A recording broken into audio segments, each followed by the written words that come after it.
see if we can get our microphone in order here. So welcome to St. Thomas annual meeting, and we begin with a prayer. Let us pray. Direct us, O Lord, in all our doings with your most gracious favor, and further us with your continual help, that in all our works, begun, continued, and ended in you, we may glorify your holy name, and finally, by your mercy, obtain everlasting life, through Jesus Christ our Lord. Amen. And secondly, I would like to pray for all those who have been buried from this parish in the past year, as we pray for the departed. Almighty God, we remember before you today your faithful servants, Helen, Elizabeth, Louis, Judith, Richard, Julia, Norman.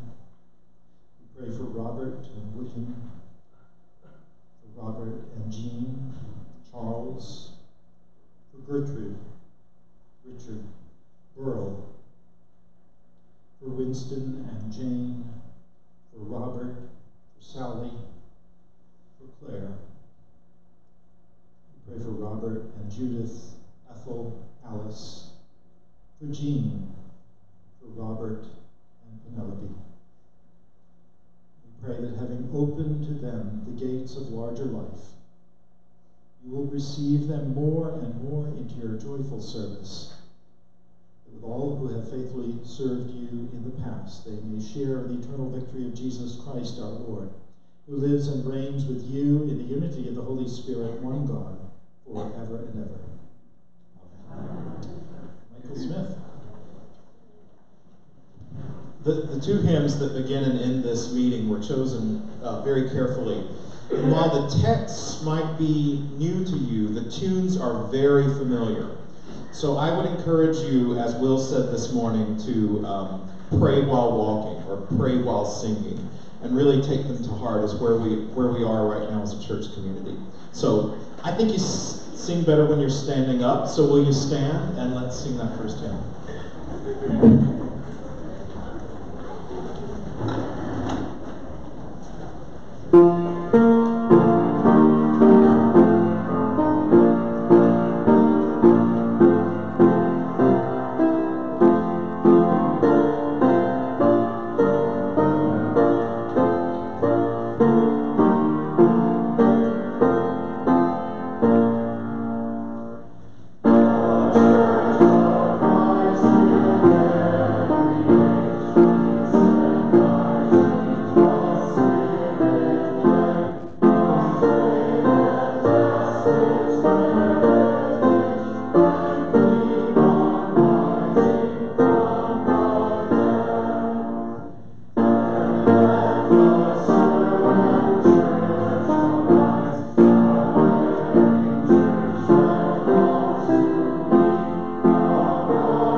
Call to order the annual meeting of St. Thomas Parish, and also appoint a secretary here, and Barbara say your name one more time. Kazenchek. Barbara Kazenchek will be our secretary for the meeting. A report of the elections, a report of the nominating committee. Steve and Laura.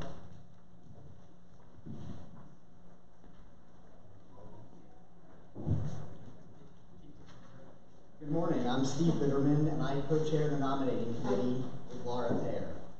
In a moment, I'll introduce you to our nominees for the vestry and for our deanery and diocesan representative.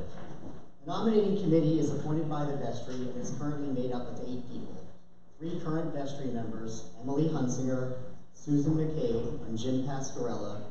5 non-vestry members, Laura Thayer, Debbie Buck, Neil Pratt, Wendy Bailey, and myself, and the rector, when we have one, who acts as a non-voting member.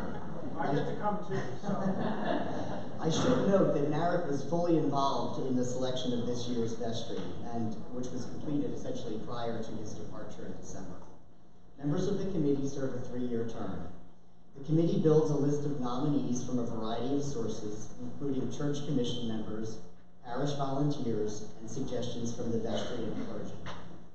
Our work takes into consideration the needs of the vestry, the goals of the parish, and the experience and expertise of potential nominees. This year, we will elect 5 new vestry members who will serve a 3-year term. We nominate Wendy Bailey to serve as the liaison to the Children, Family, and Youth Commission. We nominate Elizabeth Bitterman to serve as the liaison to the Worship and Arts Commission and as the liaison to the St. Thomas's Nursery School. We nominate Jeff Korn to serve as the liaison to the Pastoral Care Commission. We nominate Joe O'Neill to serve as the liaison to the Building and Hardscapes Commission. And we nominate Stacy Smith to serve as the liaison to the Adult Spiritual Formation Commission. Lastly, we nominate Craig Tedman to serve a 3-year term as the deanery and diocesan representative. Craig will join Elizabeth Bitterman, who will serve for 2 additional years, and Susan Hunsinger, who will serve for 1 additional year. Special thanks to Beverly Ford, who has just completed her 3rd year of service as a deanery representative. This concludes the report of the nominating committee. Thank you very much, Steve. Is there a motion to accept the slate as presented? It's been moved. Seconded? Seconded? All those in favor? Aye. Opposed? Thank you very much.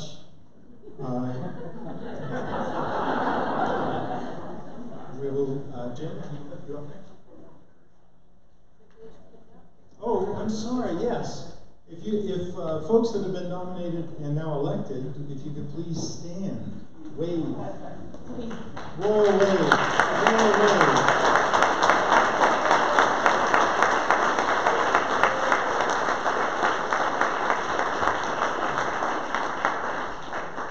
And thank you to all of you for being willing to serve in this capacity. Thank you, Paul. I'll ask the 3 outstanding lay leaders to please stand and be recognized by the parish as they're installed as vestry commission chairs. Laura Thayer. Laura has already begun this year in co-chairing our vestry nominating committee together with Steve Bitterman. Thank you, Laura.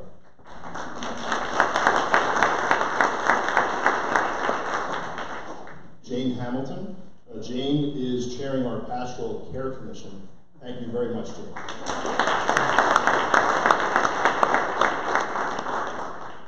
And another one who's already begun her tenure as chair of the Welcoming Commission some months ago, Cheryl Brown. Thank you.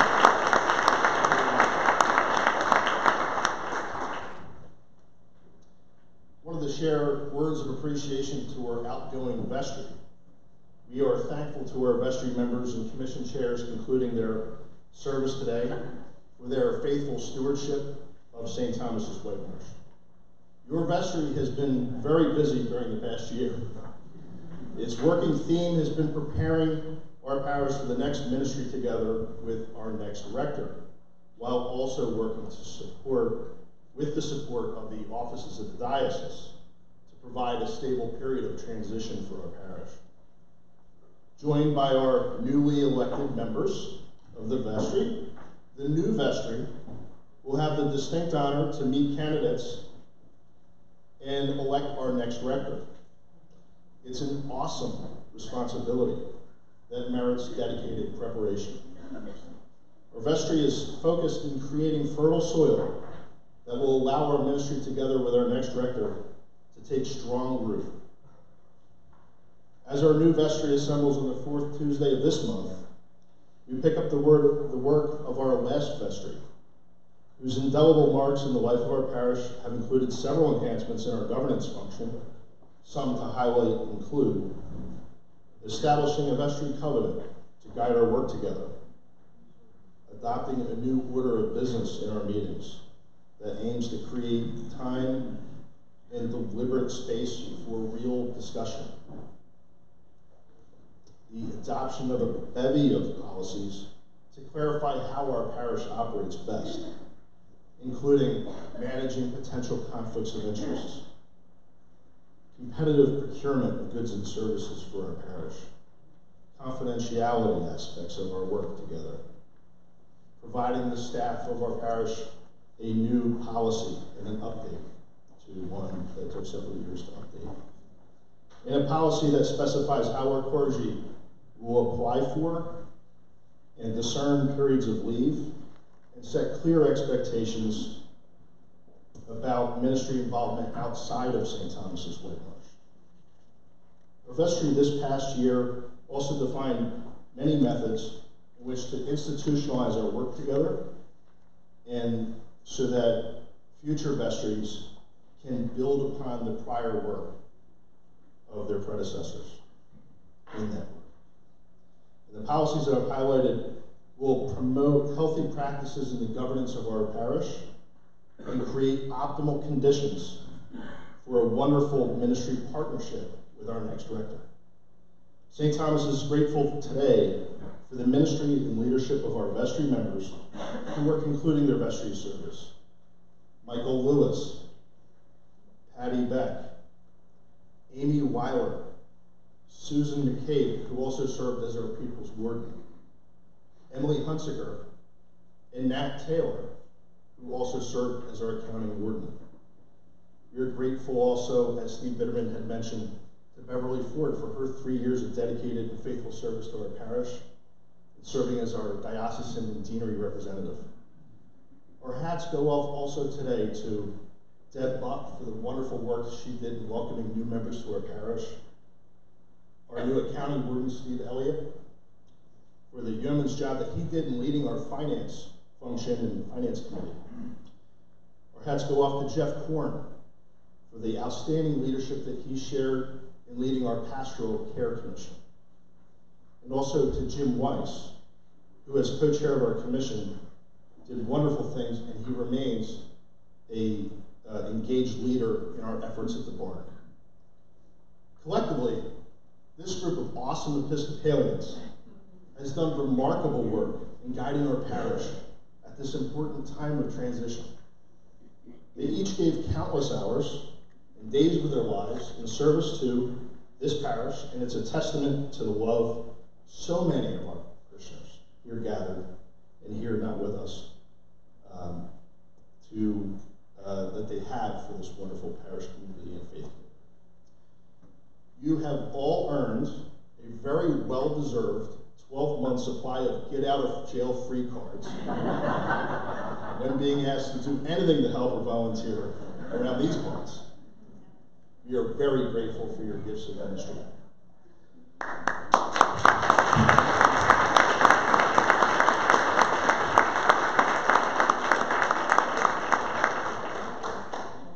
Please stand.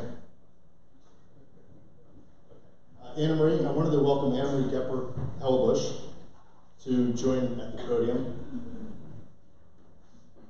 and say that together we want to express our gratitude and that of our whole congregation in thanking the wonderful clergy and staff of St. Thomas's.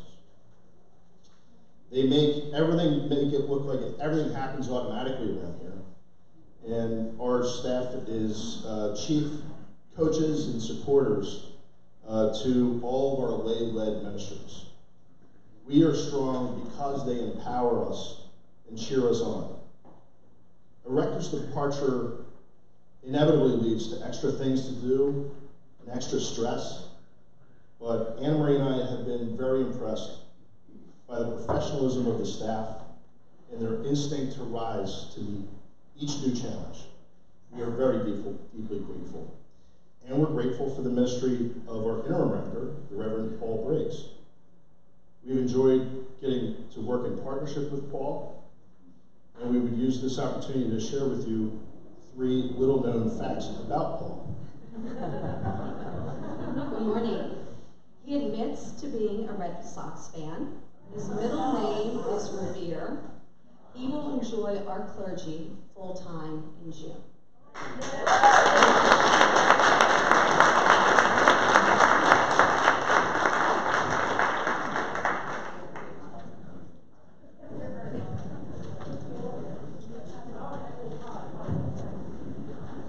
Good morning. In past years, we have recognized individual volunteers with awards.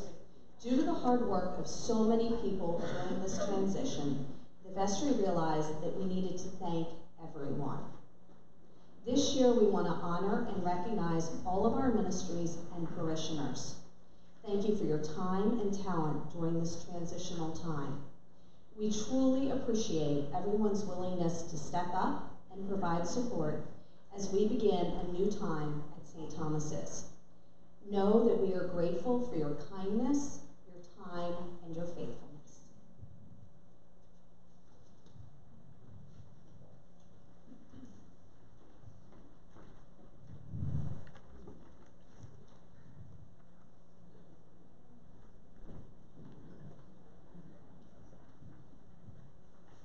Now we're going to begin our parish reports. Our first report will come from our county warden, Steve Elliott. Thank you, Anne-Marie. The first thing we do is make an adjustment. There's a little technical problem with the cable, so we're going to move this a little bit.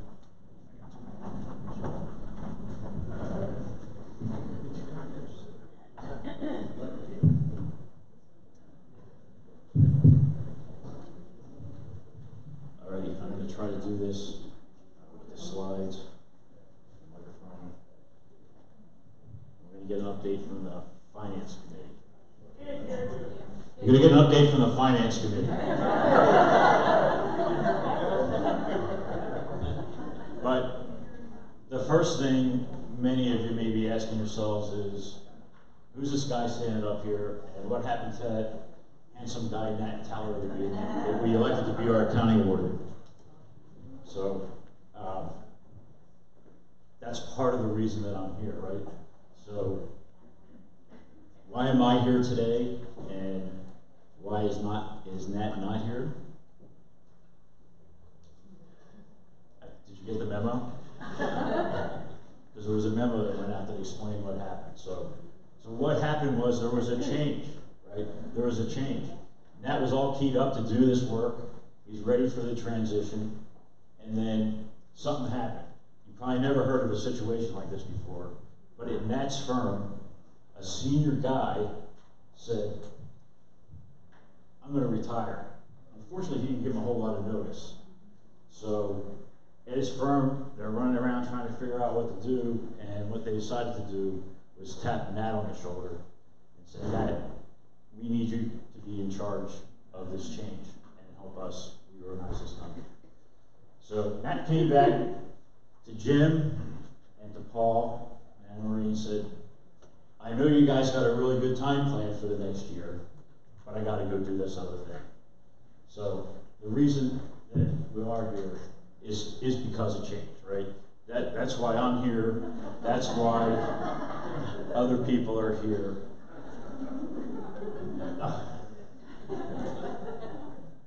That's all right. It's because of change. There's a lot of change going on, and you're going to hear a lot of talk about that. You heard about it earlier today. You'll probably hear a little bit more about it this afternoon. I just wanted to talk to you a little bit about that. So,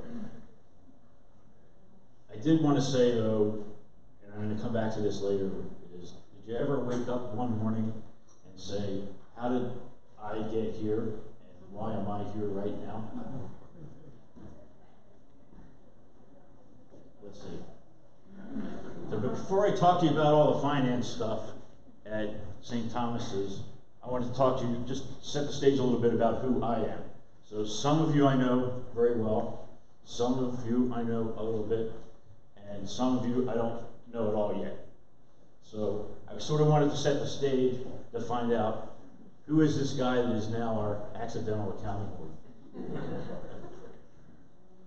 So I'm going to talk to you about how we landed at St. Thomas's, and I'm going to give you 3 facts about me, not because I want to talk about me, but because it's going to apply to what we're going to talk about a little bit later down the road.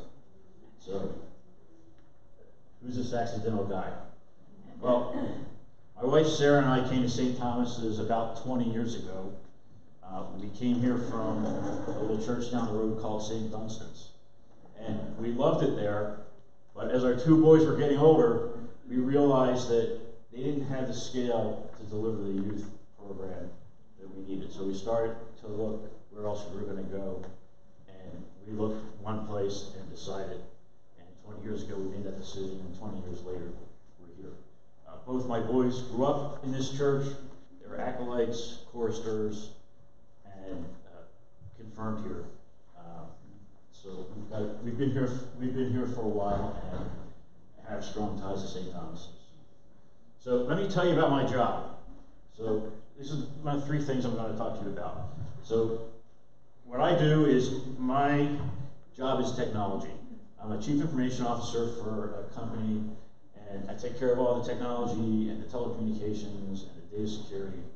And we do BPO, business process outsourcing. So all kinds of companies come to us and say, we have work that we want to do, we want you to do it for us. So companies like Cap One, Ford, Sprint, OpenTable, Wells Fargo, just about anybody you want to name. Look for opportunities for companies. We send a team in there. We analyze their income. We analyze their expenses. Go off and work on it, and we come back and figure out, can we make any money at this? We put together a transition plan, and if we like it, we make a strong vote on it, and we take it to the bank, or we take it to somebody else and say, we got a deal for you. Let us explain to you what we're going to do. We need this much money. It's going to cost us this much money up front to make the change, but in the long run, things are going to be really good. You show you the performance when you make that happen. If we get the deal, then you have to actually make that stuff happen. So you have to go in there and you have to manage the change. And as you might imagine, in these acquisitions kind of scenario, everyone's not waiting for change, right? So there's some challenges there associated with that. Work our way through, look at the numbers, figure out what we're going to do. So my day gig is doing a bunch of that. There's another part of me that some of you know, that some of you don't know, is when I'm not doing that, I spend most of my time on this, which is Boy Scouts. And I bring this up for a reason, because I was recruited 13 years ago by probably one of the slickest volunteer recruiters I've ever dealt with. The first night he told me 2 hours a week, guaranteed.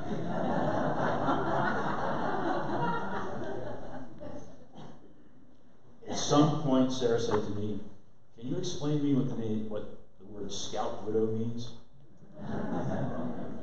So, and I tell you this because, I talk to you about all that corporate stuff, but that's corporate stuff. What do you know about volunteering? What do you know about those kind of organizations? So I'll tell you that I started with that about 13 years ago.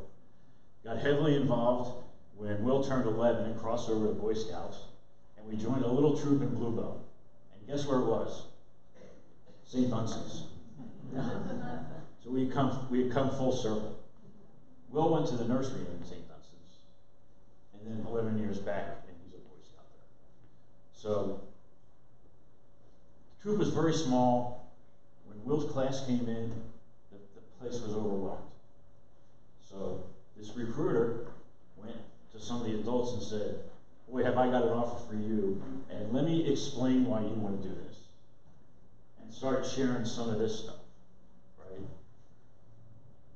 And we got into it. And then here's the thing that happened. This is 20 boys in Bluebell. And he recruited strong leaders, got them good training, and we started growing the troop. And it got to 30 boys, and then 40 boys, and then 50 boys, and then 60 boys, and then 70 boys, and almost up to 80 boys. But another interesting thing happened. because the boys stuck with the program, Troop 98 started generating Eagle Scouts. First they had 1, then they had 2, then they had 3, then they had 5, then they had 10, 20, 25, 30, 50 Eagle Scouts. 2 of those Eagle Scouts grew up here in St. Thomas's. The first one was Greg Kosenchak. If you remember Greg running around, he was one of the first Eagle Scouts out of Troop 98. The other one was my son Will. He's the second one to become an Eagle Scout out of this. So I take this stuff. I really believe in it. I still do it. Will's out of it 5 or 6 years, and that's where we're at. But when I do these things, this is kind of what I take to mind. The third thing I want you to know about me is that music is a big part of my life. It's been a big part of my life since as far back as I can remember. Whether it was watching Lawrence Welk with my grandmother on Saturday nights, or going to church every Sunday morning. My mother would take us to church every Sunday morning. We'd go to church and we'd go to Sunday school. Later on that day, my father would say, "How was Sunday school? What did you learn?"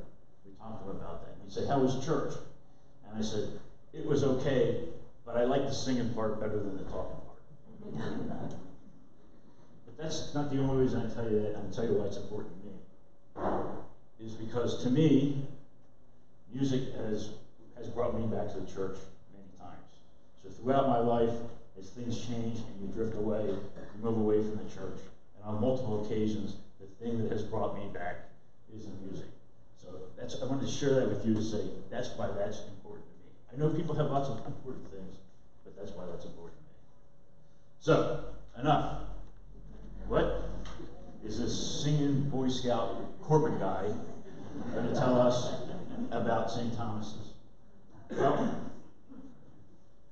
we're going to look at some of the church financing. You probably got our letter, so we're probably going to talk about some of that stuff. But we're going to change it up a little bit. Okay? This accounting warden presentation that you're going to get today is probably more different than any that you've seen, at least in maybe like 23 years. So let's take a look at church finance. I know some of you guys said, put more charts in, put more numbers up on the screen, make them smaller. So we did. Actually not. What this is saying is, we have all this stuff. We sent most of this, almost all of it to you. You saw it in the accounting warden's report. You have it in your report here.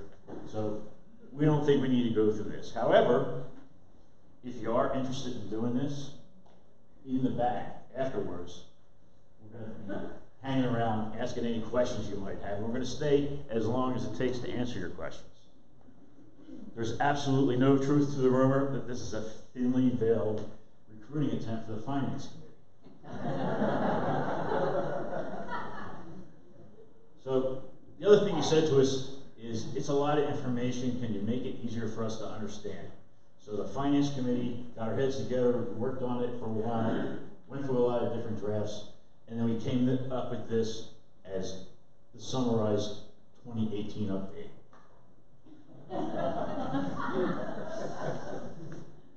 You saw this. I'd also say that that's thumbs up for the preschool and thumbs up for the sanitary too. So I'm not going to read all these things to you, but if you remember this from Nat's letter. But we closed that gap because a number of people overpaid their pledges. So that helped to normalize things a little bit. Our personnel costs came slightly under budget. We had some transition activities going on. Administrative costs were good, and we had surpluses in the school and in the cemetery. So that's enough for 2018. We're going to look forward to 2019, talk about what we need to do there. But what I wanted to do before we got into this is I just wanted to take a quick minute and explain the budgeting process at St. Thomas's. Because we put a lot of numbers up in front of you, but I don't think we've ever stepped you through exactly how this happens. So we're going to just take a couple minutes and do that. So in September, the Finance Committee starts working on the next year's budget. We have 3 quarters in, we have a good idea what our flow is going to be for the year, and we start working on the next budget. And we talk to the vestry, we talk to the wards, we talk to the liaisons to the commissions, we talk to the staff, we talk to the rector, and we gather up all these ideas and start working on what we need to do for the budget. So we work on that, get the ideas. They say, hey, Finance Committee, can you help give us an idea how much that's going to cost? And we come up with a budget. So Sarah told me this many years ago. She was on the vestry, and Will Wilbur coined the name for this budget. This first round budget was called the love budget. Because this is all the stuff that we would love to do. So we take that, we work it all up. Sometimes the numbers come up pretty big. And then we circle back and have a discussion and say, maybe we can make this a little more reasonable. Where can we go? If we get extra money, we'll do more stuff. So that's what we did. And at the same time, we go and we look and say, hey, let's start looking where the money's coming from to pay for this stuff. So we sort of build this stack. And what I'm showing you here is kind of what the 2019 numbers look like, right? So we start on the left-hand side and we say, what do we know about? Well, we know we're going to have some endowment payout. And those that came before us, I think it's a good idea that we keep doing what we do. So they're going to give us some money. We transfer money into the budget from the nursery school because they run a positive income down. The cemetery, a lot of the cemetery expenses are carried by the church and they're charged back to the cemetery. So we start moving those things. Then we have earned income. We have rental, the schoolhouse, things like that. We have weddings. That goes into earned income. Then we start looking at our contributions. So what we look at contributions is all the previous year pledges. So that's all the stuff that didn't come in by December 31st. So we get it the following year. We can't use it the past year. But we start with, I'll call it the leftover. Then we have a bunch of stuff, and we see more of this now, called unpledged donations, right? So people want to support the church. They want to give you a gift, but they're not comfortable with making a pledge. And that's great, except you can't build a budget off that, right? We're sort of required to have pledges to build a budget. Although we have enough history to say we can put some number in there, and we anticipate that to happen. And then we cash plate offerings, and then we have Christmas and Easter offerings, and all those things start to stack up. And then we have what I like to call the St. Thomas's secret weapon. And this is what I call the passion fund. And one of the things I like about St. Thomas's is so many people here are passionate about what they do and are passionate about St. Thomas's. And this is how they show it. They show it because all the other money we get doesn't do enough to do what they want to do or what they think should happen. So the passion of St. Thomas's drives these other things out there. And what's the biggest example of that? It's outreach. Right? You look at outreach, look how big that box is. Okay? That's all from outside of our budget. That's all from what the outreach people do. That doesn't come from any of this other pledge stuff, right? They bring all the money to the table to make the stuff happen. You know who else does that? Is a flower company. So through your gifts and all that other kind of stuff. So that stuff comes out of our budget. So somebody's taking care of all that stuff for us. And then we have what I call special gifts. And they can come either in a recurring basis or on a spot basis. And they rotate in and out. A couple of them that we're using this year is an associate clergy fund. Not all these things you've heard about, Merck announced all of them when they came in. They were in the parish call or whatever. They sort of drift off into the sunset. But this is where they go, right? So we have some money in there to help offset some of our payroll costs. And then we have special pledges for Friends of Music, right? So at the top, these are people that say, I really like the music at St. Thomas's. I want to see more. I don't get enough over here, so I want to put some more money in that. And the passion that everybody has drives what I call the St. Thomas's secret weapon. And then we have over here, this is all the regular stuff. This is the normal pledges, you know, we start the thing, you get it in the fall, you just hang on to it for a while. Thanksgiving comes, Christmas comes, and then we work up all the rest of this stuff. And then we try to get all that number together, and we say, all right, let's see how that comes up with that draft budget. And we did. And we say, do we get the love budget? The answer is no, we didn't get that. So, okay, how about our lower budget? Let's go back and look at that. Well, you know what? We didn't get that either. So, I put this in here not because I'm going to read all these numbers, not because I expect you to read it. You got this in the letter last week, but I just wanted to put up there and reframe sort of where we're at and what we're doing, right? So, where we landed was we had $1.4 million for our 2019 budget. 2018 actual was about 151,000 over that. So that's a big gap to close, right? So we anticipated there was going to be some action in there because remember change? When there's change, things happen, right? So we went and we looked at it and we're like, where do we go from here? So we said, you know what? And this is one of the things I do in my business is, hey, let's go benchmark what's going on. We've been doing the same thing for so long. Let's go see what everybody else is doing. So we did that. Jim was a big part of this. We went out and looked at stuff. We looked at a recent study that was actually just presented at SEED. Talked about what's the distribution? How does it work? Averages are guidance. They're not specifics, right? But it gives you an idea of what's going on. So we looked at it and said, all right, if we have this $1.4 million, how are we going to make that work? Let's use some guidance. And that's where we landed. So, great, celebrate, right? Guys, a quick question. The 2018 actual numbers are quite different than the 2018 actual numbers in the report. So, what's going on? for the purposes of this, the numbers in there, outreach was in there in 2018, and for 2019, we took outreach out of our operational budget.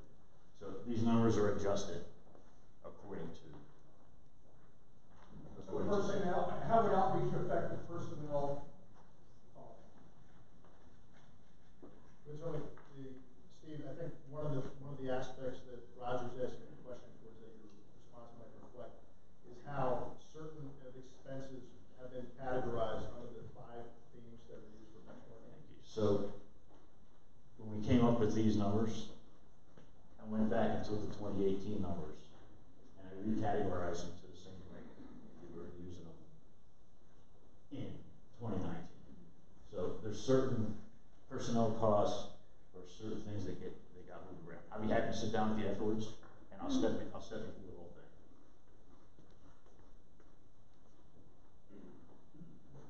So great plan.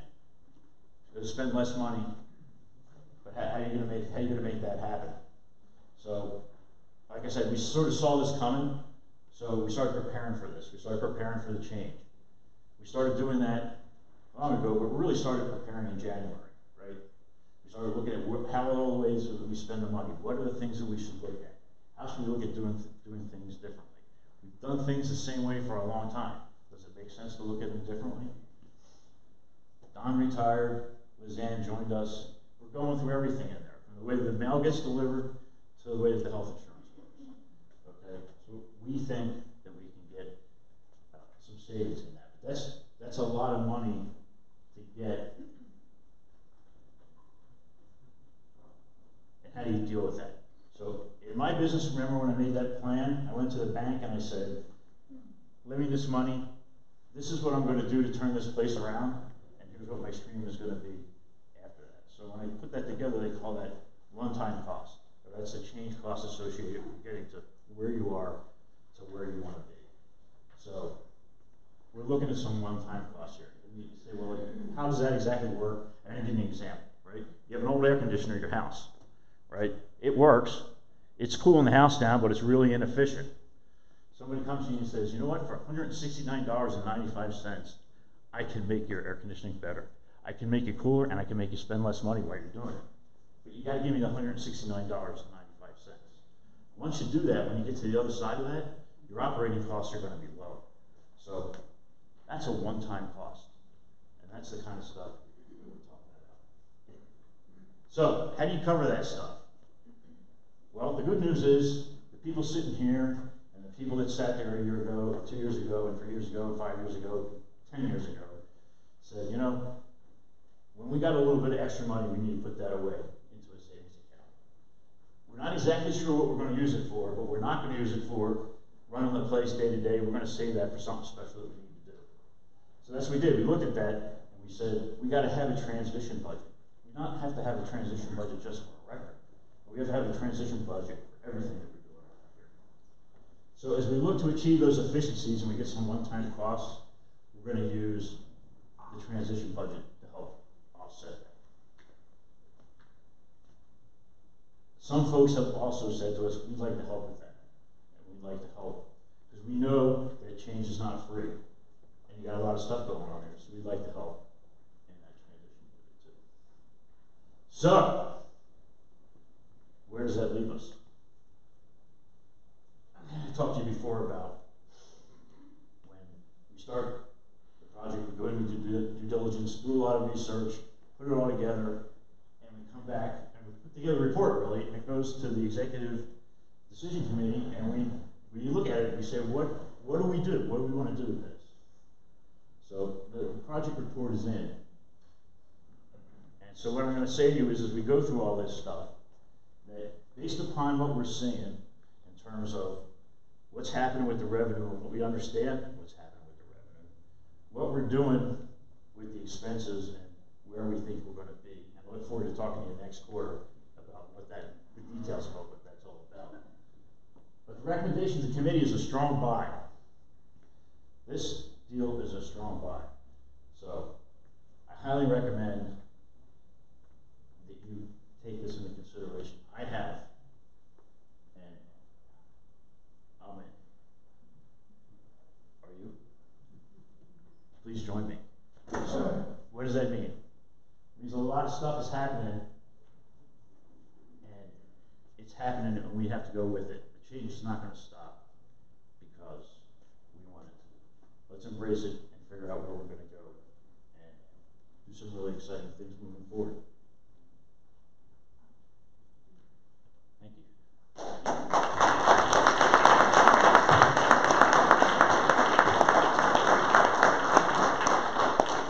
Can I have 2 more minutes? It's not about counting. You can have 1 minute. You can have 1 minute. 1 minute, all right. So I'm putting this whole thing together. I'm going through all this stuff, and I'm thinking to myself, this is like that. You ever see that box of rocks, jar of rocks thing? It says, we're talking about a lot of big rocks here today. Okay. So they tell you just got to start all the big rocks, and then you put the next ones in, and then you put the next ones in, and that's the best way to balance it. But with careful skill and attention, you can work them all in concert carefully. And it comes out completed and balanced in a well-packed vessel. So why do I talk to you about that? Because we spent all this time talking about big rocks. I want to talk about the little teeny tiny rocks. And this is sort of my personal experience. And I struggled with whether I was going to be able to do this today or not, so just bear with me as I do it. But remember last year, Easter came early, right? I think it was April 1st. I had this distinct pleasure of being out in Minnesota for most of Holy Week, and it was not nice out there. I look forward to getting back. I was flying back Thursday morning, Thursday service. There's a lot of stuff happening. Woke up Thursday morning in the hotel, and I didn't feel good. I didn't feel good at all. The only thing worse than not feeling good is not feeling good and not being at home. So all I wanted to do was get home. So I was traveling with a buddy of mine. We drive to the airport, I get on the plane, and as we're coming home, I'm feeling worse and worse and worse. So text Sarah from the airplane, landing soon, meet me at Abington. So we landed. My buddy got me in a wheelchair, out to the car, and we drove to Abington. So I really didn't know what was going on. So we get there, get to the emergency room, and like most emergency rooms, you're there for hours and hours and hours. And they stabilize you. And they finally transfer you to your room. I get to the room and I think, this is great. Appington is really stepping up their game. I haven't seen something this great in a long time. It took 36 hours for me to realize I was in intensive care. They didn't even tell me that. Right? I'm losing a lot of blood. Right? So, they get you stabilized, get you up, get you stabilized. We're going to take you in Friday morning. It's Good Friday morning. We're going to take you in, run a bunch of tests, and figure out what's going to happen. So, get up early, go do all that stuff. By noon, it's noon, Good Friday now, and the doctor comes to my bed and said, well, we ran a bunch of tests. We don't know what it is yet. The good news is we got it stabilized as long as you don't eat or drink anything. And we want to do this procedure. We're going to need to do the procedure next week because the guy that we want to do it is in here now. So we got you on deck for Monday morning. Okay, so Easter weekend in Abington Hospital, feel awful, missing all kinds of stuff going on here at church, and all kinds of stuff is going through my mind, right? It was when they hung the third bag of blood that I started to get worried, right? So Sunday, in the hospital, Saturday, I was miserable, didn't want to see anybody, didn't want to do anything. But Emily came to the hospital, and she met with Sarah, and she sat with her for a while. And she also brought two things. She brought a prayer shawl from St. Thomas's that came from one of our ministries, and she brought the program for Easter service the next day, and she left it. Immediately wrapped in the prayer shawl. After 3 or 4 days in hospital, she can't imagine how great that felt. So the weekend's going on. You can only watch so many home improvement shows. And you wait for it to come, you wait for it to come. And Sunday morning rolls around, and I actually feel a little bit better because I got a program, and what I know is that St. Thomas's streams Easter morning service.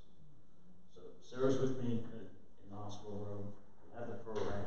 I'm wrapped in the shawl, and the stream comes up. I think that might have been one of the best Easter services I ever watched. Sorry I wasn't there, but it was a great service. Later on that day, though, Emily came back to the hospital. And I felt a little bit better this time, so she came in to visit, and I remember her bringing 3 things. I remember her bringing an Easter lily from the church. I remember her bringing the thing that I had missed doing the video stream was the Eucharist. So Emily shared Eucharist with Sarah. So, and by the way, it's the biggest church day of the year, right? It's Easter Sunday. So spend the rest of the time of the day wrapped in my shawl and get through to the next day, to the next morning. Up early again, they're going to take me down for the procedure. I say to them, can I take the shawl with me? And they said, yeah. So I get down to the procedure area, and I meet the surgeon. And I tell you, this is a really great guy. Now, first thing, they tell me he's really great, but he looks like 15 years younger than me. Tall guy, long blonde hair, beard, white coat, but very calming, and says everything's going to be fine. They knock me out, and I go into the thing, and I can wake up in recovery, and I'm all groggy, and I don't have my glasses on, and I can hear my name being called. And I look up, and there's a guy at the end of my bed in like a white robe, long hair, and a beard.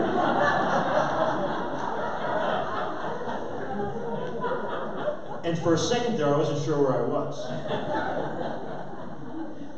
But then it came to me, and he explained to me that it's all done, it's all fixed. And I just looked at it, because I had all kinds of stuff going through my head. What was it? Turned out that I had an aneurysm in my intestine, very rare, and I was born with it, so it's nothing that I did. And it decided to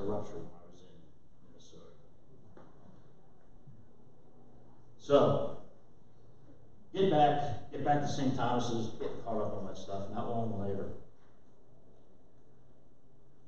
Liz was preaching, I think, a sermon. She asked everybody, "When was the last time you saw Jesus Christ?"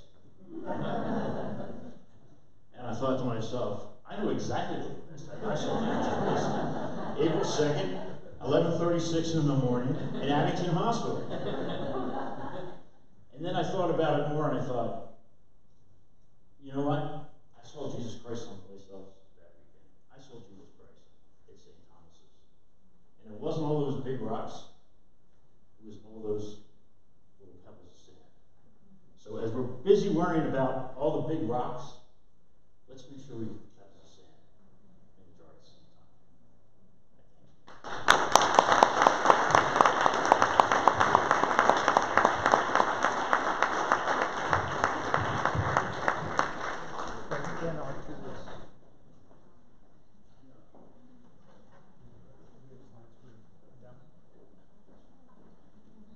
We'll now have a report from Ben Archer for the endowment.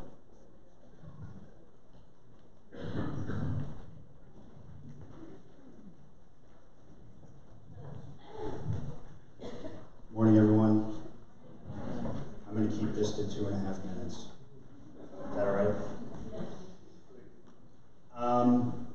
My name is Ben Archer, Chair of the Endowment Committee. Many of you I know, some of you I don't recognize.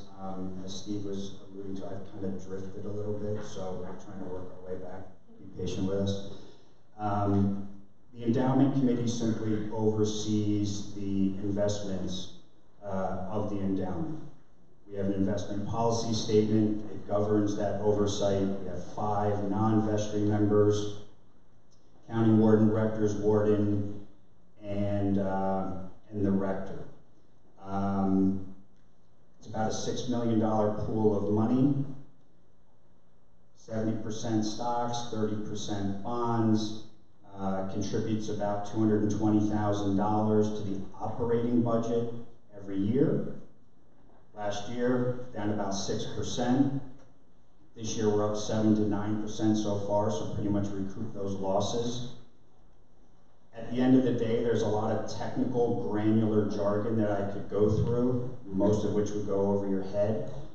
At the end of the day, the endowment is the most long-term pool of money that the church has that is meant to help the operating budget a little bit on an annual basis, but quite frankly has very little to do with anybody in this room, and it's about taking care of everybody that comes after us.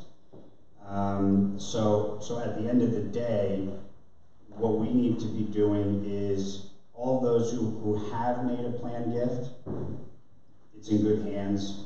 You've got great, smart, honest, hardworking people overseeing it.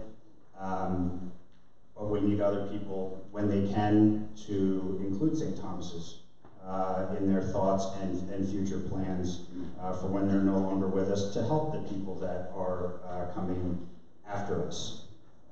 So it's a very important pool of money. Oversight of it comes with a lot of responsibility. Everyone on the committee is up to the task. I'm happy to answer any questions, but just think of it as the church's long-term piggy bank. And I'll leave it at that. Thoughts or questions? In a perfect world, how big should the endowment be? You think it should be $500 million. Stupid question, good answer. Honestly, $6 million, if you have an operating budget of $1.4 million, it should be big enough at 4% of that value kicks off $1.4 million, and you don't have to pledge, you don't have to raise money via pledge, and any dollar you raise via pledge just goes to the endowment. So take 70 million, no, what, $35 million would literally put us in a sweet spot. So little work to do. Thank you, Ben. Thank you very much.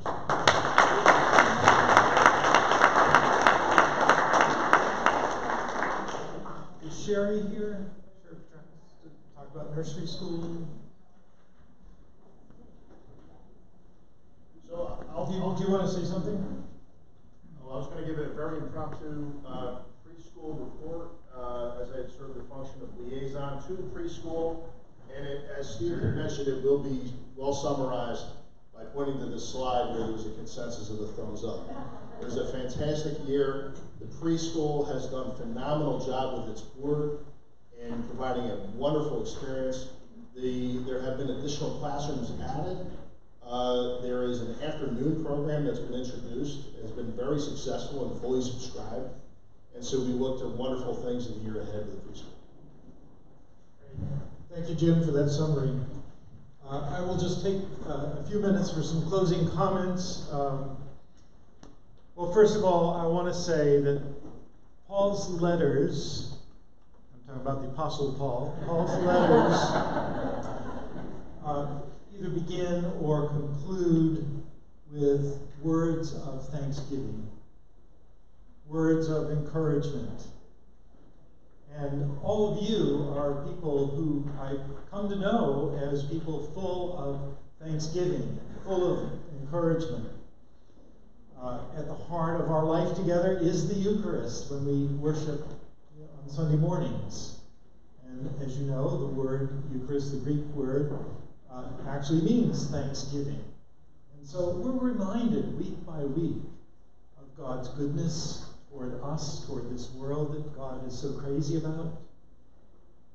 And we have so much to be grateful for here at St. Thomas. We can often look, it's easy to get hooked into looking at scarcity, of saying, I wish. But I will say we are in an unusual place. We have amazing resources that almost any other church would give their eye teeth to have.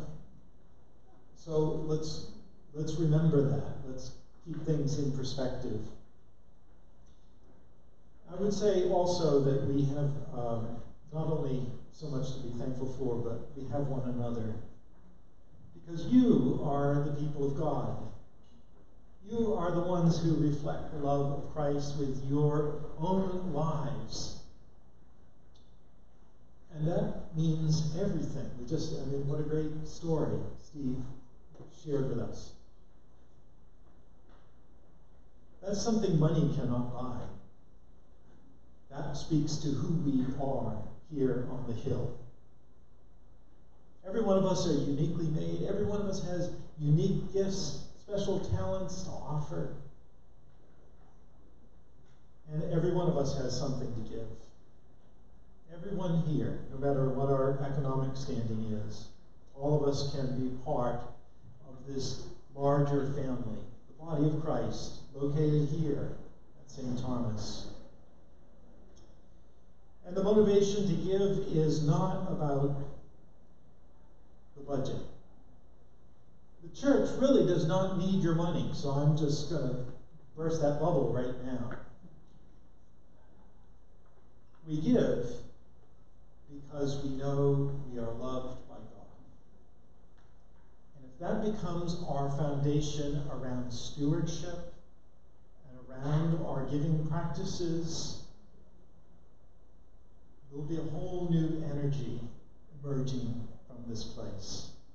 So down the road, I do want to challenge you more around areas of stewardship. But I think the real motivation is knowing that God loves you and values you beyond all measure. I'm so grateful for the welcome that I have received from you in the short time that I have been with you. You indeed have a generous spirit. I thank you for particularly those people who have put in such incredible work to making this place go. So to Jim and Anna Marie, our wardens, I can't tell you the untold hours that they and other wardens also just put in and day out. They have day jobs. It's important to keep that in mind. I particularly also want to mark and note Don's leaving as our parish administrator. He has served us well for 18 years, and I am grateful for that. longevity is really important for a kind of stability. And I'm also so very grateful that we were able to find a parish administrator to come on board. The fact that Liz Ann is now with us for only 2 weeks and already incredible changes in the positive.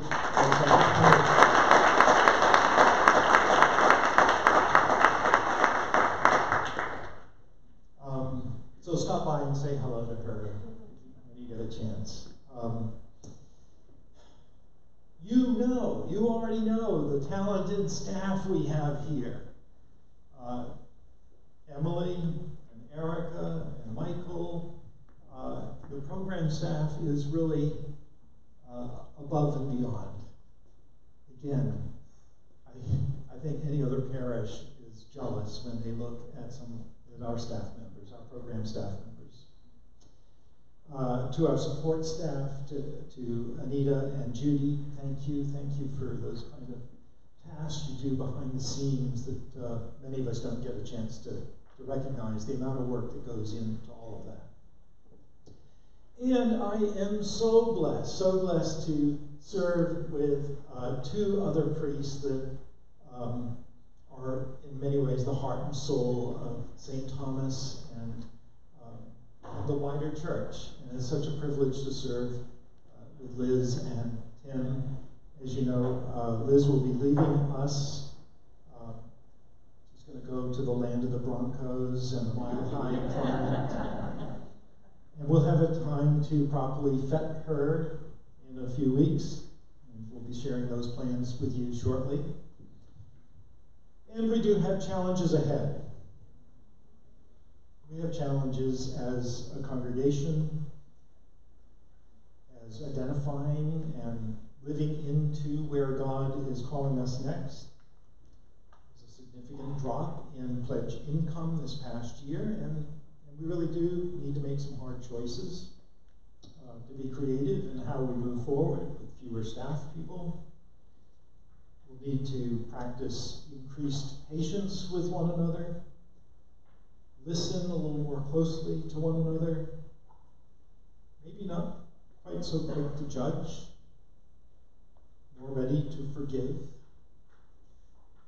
All hallmarks of Christian life.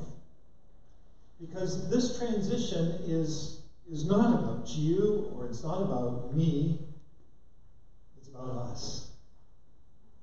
Us as part of the body of Christ. What does it mean for you to model the body of Christ to one another and to the world? In spite of these changes, I've got to say I'm really excited about the future. St. Thomas is really just full of possibilities. In our listening sessions, even just kind of sort of bouncing some ideas off the wall, people said, oh yeah, I hadn't thought about that kind of thing. So you're in a good place. The Spirit is stirring in our midst.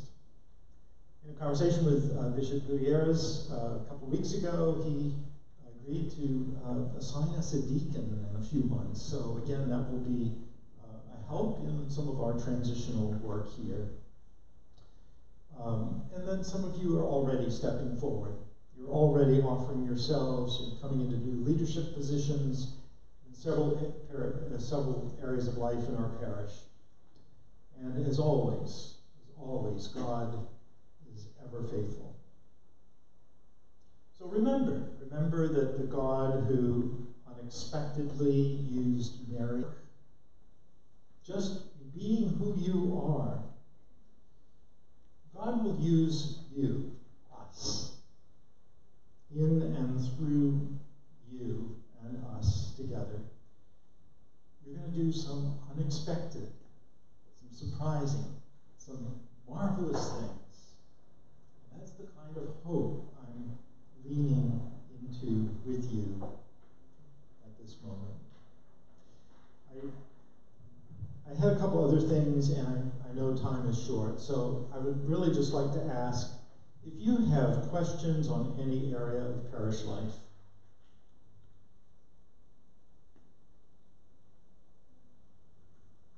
you all want to go home and read the paper and take watch a ball game. I see where this is going. Well, if you do not, any questions? Yeah, I knew Roger would have a question. I was saddened to read in the report that 9% of us who decreased our pledge did it because of Merrick's departure. I heard that as sort of fear about the future. I could understand that maybe for some new person just coming and hadn't quite figured this place out and deciding, well, maybe now's not the time to make a commitment. But for those here, I'm sorry to hear that fear. Can you talk about that a little bit, and maybe in the reflective sessions, and how we address that fear? Oh, I'm behind you. Can I speak to that for 1 second? Absolutely. So, as you might imagine, when these things came in, we wanted to know a little bit about what was going on. And I had the opportunity to work with Emily, but done a ton of work to help work through what was going on. Shared with me all that detail, and we went through and we did an analysis of it. So what I want to do is I want to go back to my comment earlier about when I go and I look at these deals. There's 3 kinds of companies that we look at. We look at public companies, usually spin-offs. We look at private companies, and we look at family-owned businesses. And St. Thomas's looks like a family-owned business. And when we go in and we do the revenue analysis, we always discount any clients that don't have a relationship with the company, but rather have a relationship with the president or with the CEO or whoever's in charge of the company. So when we go in and we do our revenue analysis, we cut that off. And that's part of what we saw. Because if we went and look at the individual according to the categorizations, some of those folks, not all of them, but some of them aren't really part of the community. They're long time friends with Merrick. So as we look at that stuff, again, not surprised, talked to Paul. I went in and I said, hey, look at this whole analysis. And he said, great job. It looks just like a parish in transition.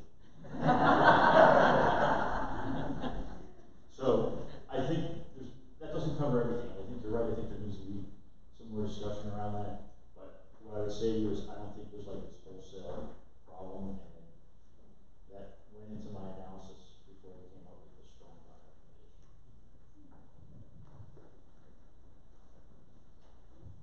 Anything else? Yes. A follow-up to Roger's point. I'm wondering about all the I think it was 68, the number of parishioners who have not pledged. And that's troubling to me, that maybe in this time where people decide, now this is when I want to get out. Has there been any follow-up on that, or any kind of... There has. The vestry has made calls. Our office has made calls. One of the difficulties is, I think, there's a couple. It's a whole. We need to talk about how we do stewardship here. I've never been in a place that begins a stewardship campaign in the fall, and in March you're still asking for money. We've got to do a better job of tightening that up. It should be 5 weeks, and we're done. And that way we're not left chasing people. We have to respect the fact that we are adults. And part of our job, I think, is to help others behave like adults. And so I don't get too wound up about that figure, but it is concerning. And I think also it may be one of those figures we can look at and also wonder about our formation process here itself. I think it calls into a lot of different aspects of our parish life. Will we solve it immediately? No, it's a long-term kind of thing. But I think the way we form Christians in this place, whether here for baptism or a wedding or whatever, I think we've got to focus more of how do we form these people who are coming to our doors and invite them deeper. I think this was also one of the findings of the renewal works, in which we're all kind of like the majority of our folks are kind of on the edge. We're kind of looking in, or we think church is good for you, and we'll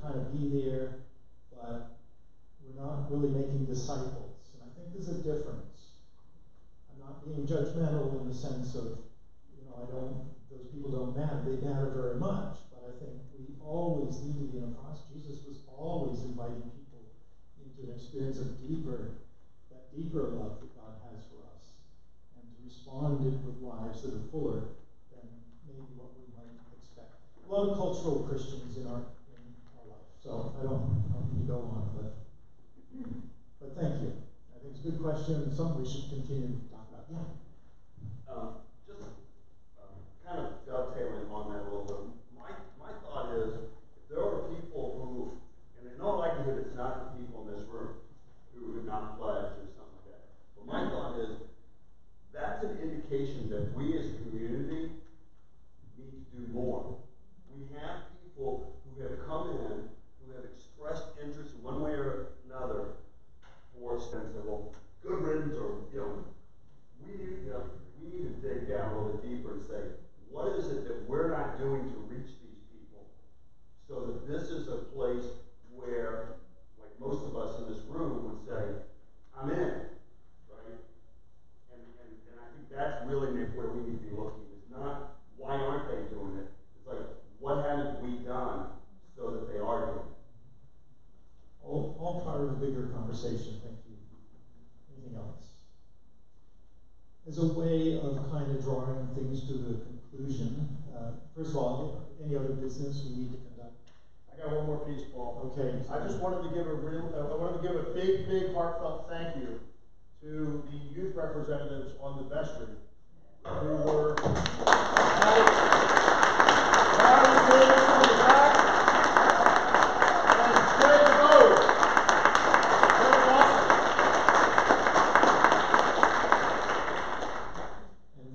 to our hospitality group that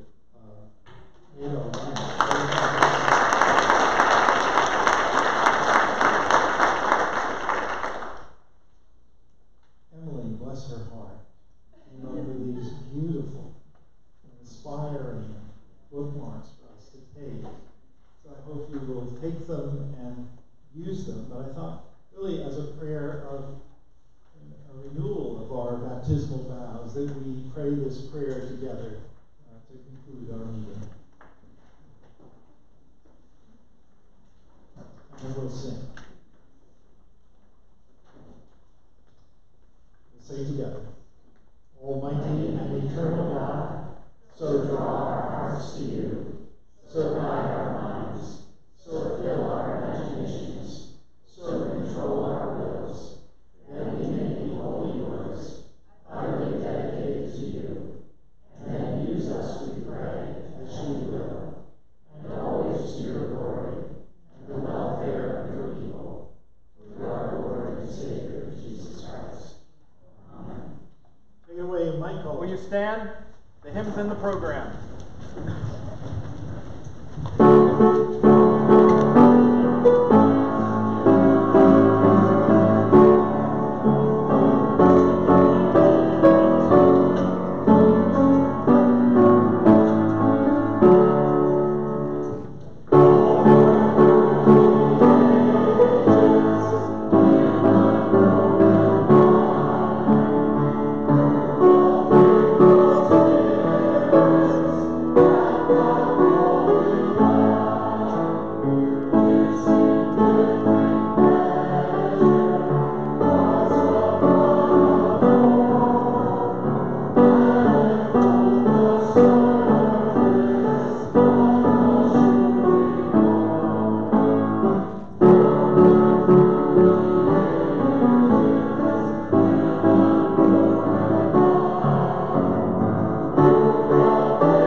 blessing of God Almighty, the Father, the Son, and the Holy Spirit be amongst you and remain with you always.